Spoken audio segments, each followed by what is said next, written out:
Rejoignez Benoît Dutrisac en temps réel par courriel. Dutrisac@commercialcube.radio. Maxime Delan est avec nous. Maxime, bonjour. Salut Benoît. Grosse matinée, je pense. Hein? Oui. As-tu l'air à ça? Oui, la en voiture. dessous de ta casquette, t'es échevelé un peu. Non, c'est de la broue. C'est de la broue, C'est de la hein? broue Dans le dans le toupette. Oui. Ouais. Baptême de journée. Ben c'est ça, je te disais. Tu sais, des fois, je me prépare pour la chronique dès que je commence mon quart de travail. Puis quand il y a un événement qui se passe, tu sais, j'ai l'impression d'arriver pas préparé aujourd'hui. Il y a eu 3 affaires ce matin. Montréal, Laval. Regarde, je vais t'en parler. Explosion de violence dans le Grand Montréal. Ça tire, ça poignarde. 2 autres meurtres commis dans les 12 dernières heures dans le Grand Montréal. Je vais commencer par le plus récent. 8h30 ce matin, il y a un homme de 33 ans qui s'apprête à sortir de chez lui ou entrer chez lui au volant de sa voiture. Il est surpris par un tireur qui ouvre le feu dans sa direction. La victime est atteinte à la tête, atteinte mortellement. Et pour réussir un coup comme ça, de façon générale, il faut que le ou les suspects aient étudié les allées et venues de leur victime, de leur cible. Selon mes informations, c'est une nouvelle que je viens tout juste de publier, la victime s'appelle Hassan Haïdar.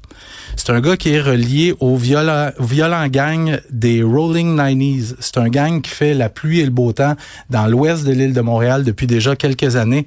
Les suspects ont pris la fuite, n'ont toujours pas été retrouvés et l'enquête a été rapidement transférée à la Sûreté du Québec parce qu'on a des informations selon lesquelles c'est un meurtre qui est lié au crime organisé. 10 heures plus tôt, dans le quartier Villeray, on est au parc Turin. Le parc Turin, Benoît, je suis allé ce matin, c'est littéralement enclavé en plein cœur d'un quartier résidentiel. Il y a des familles là, qui vont là. Des familles, tu dis? Ouais. Beaucoup de familles. Il y a plusieurs appels qui sont faits au 911 autour de 22h30 pour rapporter des coups de feu provenant du parc. Les policiers se rendent sur place, on cherche, il faut que tu comprennes qu'il fait noir à ce moment-là. On trouve rien de particulier et finalement, le long d'une station Bixi, on trouve le corps inanimé d'un jeune de 22 ans qui a été abattu par balle. Les suspects, évidemment, avaient déjà pris la fuite. Le décès de la victime est constaté sur place. On connaît son identité, mais les policiers n'ont pas encore réussi à rejoindre les parents de la victime qui sont en Haïti.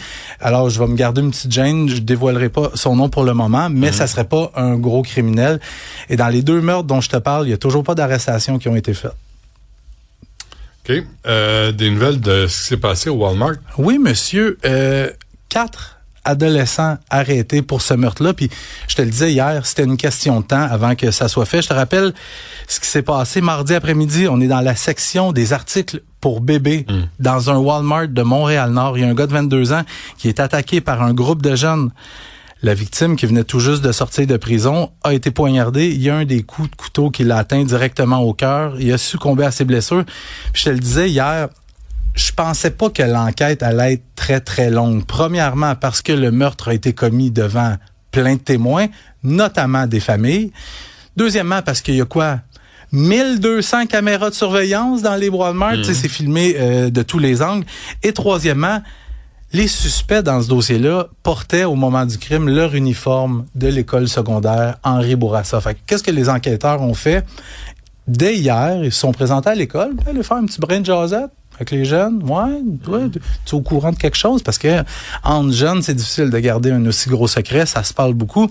Et en soirée, on a procédé aux 4 arrestations. On parle de 4 jeunes âgés de seulement 15 ans.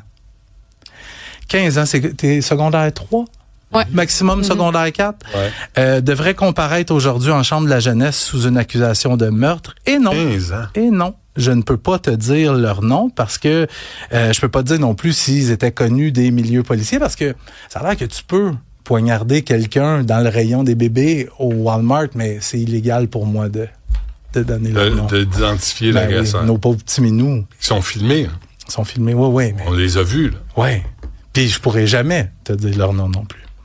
C'est incroyable. C'est fou. Hein? C'est incroyable. Puis il y a un homme qui est mort. Bon, et il y a aussi un autre meurtre au pénitencier de Donnacona. Je sais qu'il y a certains détenus qui nous écoutent dans les prisons québécoises. C'est vrai? J'ai appris, ouais, je suis quand même... Je sais pas si je suis flatté ou étonné ou un mix des deux, là, mais en tout cas. C'est quoi ton ressenti, Maxime?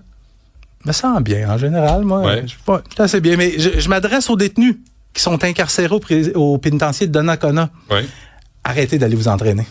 Arrêtez d'aller vous entraîner parce que le gym a été le théâtre de 4 meurtres dans les 12 derniers mois, seulement au pénitencier de Donnacona. Hier soir, autour de 19h, il y a un détenu de 30 ans qui a été attaqué par plusieurs autres prisonniers. Il a reçu des coups de pique artisanal en pleine tête. Il a succombé à ses blessures. La victime, maintenant, c'est un membre influent du groupe criminel Arab Power. Il s'appelle Tarek Youssef Beydoun. Lui, il purgeait depuis l'année dernière une peine d'emprisonnement à vie pour le meurtre d'un criminel notoire commis en 2021 à Laval. Mais Benoît, souviens-toi ce que je t'ai dit plus tôt cette semaine. Je te disais qu'en ce moment, il y a un conflit qui est en train de dégénérer solide entre deux groupes criminels arabes. D'un côté, t'as Arab Power, de l'autre, t'as Arabs with Attitude. Il y a beaucoup de membres de ces deux gangs-là qui sont présentement derrière les barreaux et on me dit que les agressions se multiplient entre les membres de chacun des groupes.